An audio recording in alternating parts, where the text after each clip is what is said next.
السلام عليكم إخواني أخواتي، عدنا والعود أحمد بهذا الفيديو العاجل. قبل ما ندخل في الموضوع غير نوضح واحد النقطة هضرت عليها في الفيديو السابق. قالوا لي حشومة تهضري على إيمان بديك الطريقة، كون حطيتي راسك في بلاصتها وهذه. قلت لكم اخوتي انا ما تنقصدش إيمان بالضبط، ولا عطيت رأيي الشخصي فيها كشخصية فمن حقي. يعني انا بانت لي السيده ماشي من داك النوع اللي تيضحك واللي طالقه. قالوا لي كون حطيتي راسك في بلاصتها ويجيب عليك الزوجه الثانيه وتكون فرفوشه، وشوفي ديك الساعه واش نتيا غادي تضحكي وترشق ليك.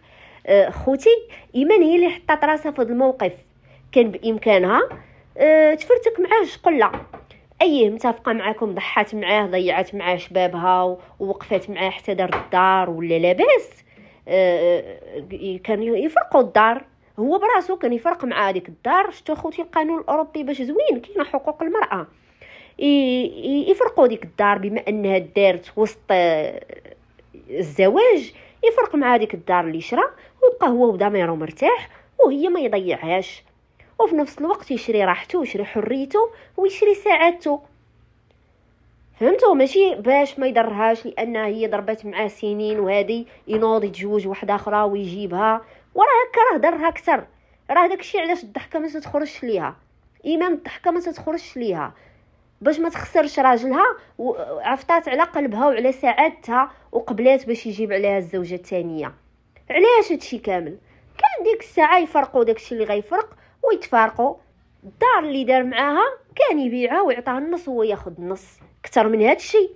وهو اللي غيصدق رابح لانه هو غيشري ساعته وغيشري راحته، وديك الساعه يمشي يدبر راسو، يعيش حياته كما بغى، يعني يتزوج يطلق يدبر راسو. علاش دابا هاد المشاكل هذه جايب هي ما عايشه السعاده ايمان، و كاين واحد المشاكل عنده في الدار، تيقول لك ساكنين في دار وحده. عرفتي شنو هي دار وحده؟ راه انت مع خواتاتك ومع امك وتيجي واحد النهار وتدابزوا، ضروري من المشادات. عاد ما بالك ضره ومنافسين على راجل واحد، راه ضروري من داك الشيء في القلب. وشكون اللي واكل الدقه؟ هي ايمان. هي الضحكه ما بقاتش تخرج ليها، ما تتحلاش ليها الضحكه.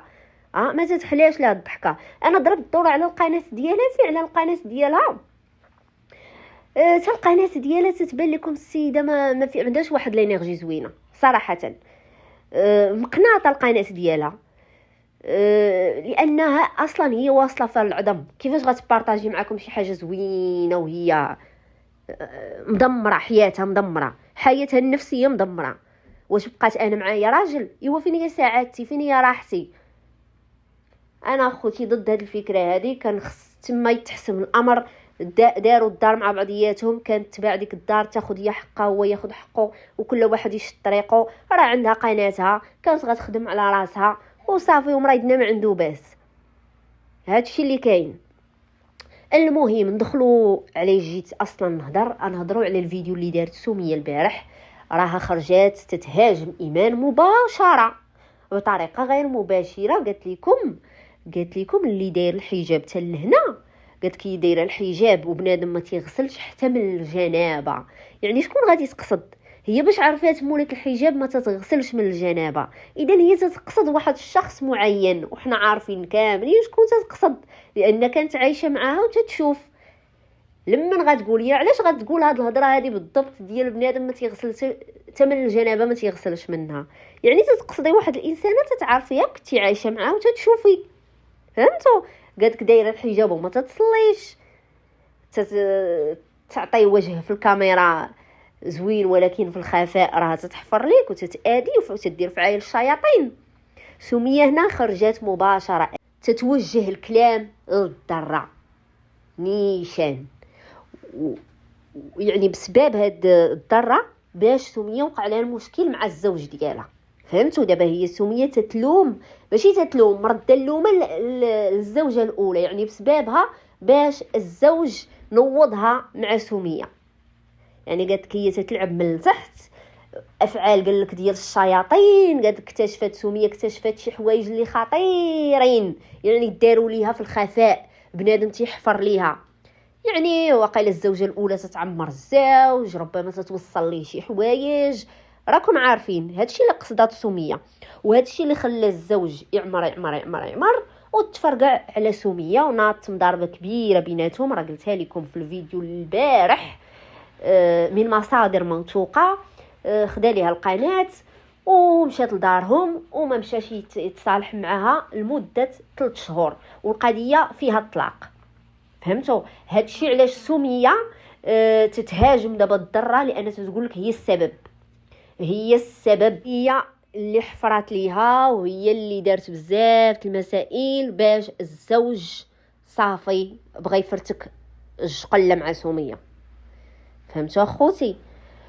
الزوجه الاولى غلطه، سميه هي غلطه، لانها ما كانش خصها تقبل باش تجي تسكن مع الزوجه الاولى. مالها عاديه زعما حيت مطلقه وعندها بنت عاديه. دابا راه ولات لا مود، دابا راه كلشي ولا تيتزوج بالرباب، كلشي ولا تيتزوج بالرباب ويعاود يتزوج. ولكن تعرفي راسك فين غتحطي رجليك، ماشي حقا حيت انا مطلقه وعندي بنت صافي نرضى على راسي نمشي زوجه ثانيه. لا، راه كان بامكانك تزوجي بواحد معمرو تزوج. وهذا الشيء راه تنشوفوه في السوشيال ميديا وكاين حتى في ارض الواقع. راه ماشي حيت انا زعما مطلقه وعندي بنت نحقر راسي ونقول حقا راه صافي ما غيبقاش ما يقبل عليا حد. لا لا لا لا، انسان غير يصبر وما يحطش راسو في هذه المواقف.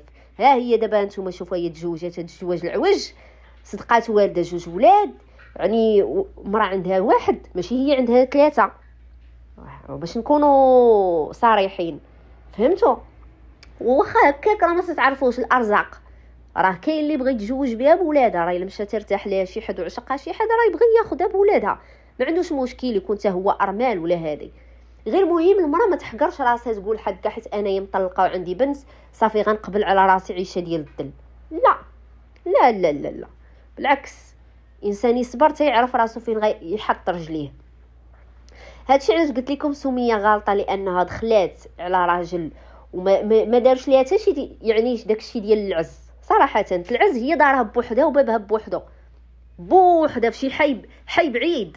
عرفتوا شنو حي بعيد؟ علاش انا غنتصاحب مع درتي؟ علاش غادي باغي تدخل ليا شي حاجه اللي احنا اصلا ما تربيناش عليها واخا كاينه في الدين؟ صراحه راه قليل فين تتسمع واحد تيجوج، قليله. حنا راه مازال ما متقبلينهاش واخا كاينه في الدين ديالنا، ولكن راه التمره ما مقبلاها بصدر رحب. فهمتوا؟ هادشي اللي بغيت نقول لكم، يعني كان على الاقل تكون بوحديتها غتفادى 90% المشاكل غتفاداهم. اما باش في دار وحده بزاف كون عا بعدا شي فيلا كبيره نقولوا تواسع بعدا واخا معاك هذا ما غتشوفيهاش بزاف وهادي ويلي دار. هادشي ما تيدخلش للعقل. فهمتوا؟ ما تيدخلش للعقل. الانسان يبقى بلا جواج او لا تطلق حسن ما تعيش واحد تعاسه حقا باش نتسمى ما مطلقاش، او حيت انا مطلقه وعندي بن صافي غالي جابت من لا. دابا راه قلت لكم ولات لا مود، دابا كلشي ولا تيتزوج بالرباب. مع دابا بنادم ولا تيتزوج صغير وتيولاد وهادي وزوج طلق عادي تتزوجي بالراجل يدير الرباب، المراه دير الراجل بالرباب. فهمتوا؟ هذاك الشيء عادي. اللي ماشي عادي هي 2 درات في دار وحده، هذه هي اللي ماشي عاديه. وهاد الناس اخوتي بغاو يردوا هاد الشيء عادي، هما جالسين تياكلوا في نفوسهم. اويلي اش من سعاده واش من حياه اش من حياه زوجيه واش من تي قدام داكشي قدام عينيك. في اي خطوه غيبغيو يديروها كاين احراج، يبغيو يخرجوا مع بعضياتهم في الطوموبيل كاين احراج دائما. شكون اللي جلست الاولى حداه، شكون اللي غتجلس حداه، في اي حاجه داروها كاين احراج. جلسوا ياكلوا شكون، مهم كاين احراج. ومالنا اخوتي هادشي، مالنا على هاد الحاله، مالنا على هاد السم نعيشوا فيه حنايا، مالنا اختي. ما فهمتش انا هاد الناس كيفاش سميه ما كانش خصها تقبل. فهمتوا؟ كانت تقول لي بغيتيني خصك ولد الناس تكون مطلق صافي. لا كان زعما كون عجبها حتى هي وهذا تقول ليه كان خصك تطلق، وهو يدير الحل مع المراه الاولى، يفرق مع هذيك الدار ويعطي هذاك الشيء فيما يرضي الله، ويبقى حتى هو بضميره مرتاح وصافي. راه حسن ما يعيشها في التعاسه هذه جايب عليها مراه. راه هي براسها قالتها في ديك اللقاء، قالت راه ماشي سهله السيده، راه عليها ما تضحكش، راه هادشي اللي قصت لكم هنايا. وفعلا كيفاش غتضحك وهي معاها الضره؟ اذا الراجل هو اللي كان خصو يدير حل، كان خصو يحسم هذاك الامر، ضروري خصو يضحي. باغي انت تتزوج وتعيش الحياه وهادي راه كان خصك ضروري تضحي، فهمتوا؟ باش حتى هو كان غيشري ساعاته. ويلا دابا السيد مجوج جايب المراه الثانيه، يعني المراه الثانيه هذه راكم عارفين، المراه تبغي تلبس شوميس، تبغي تلبس هذه، كي غديري وانت معاك الضره دايره عليك هاحه ديالك، ما غتاخديش راحتك. والراجل براسو ما غياخدش راحته. واش من زواج كيفاش ديما غيبقى ديك الحساسيه، غادي تقلق، غادي دير، ما غتقدروش ديروا بزاف د الحوايج قدامها، فهمتوا؟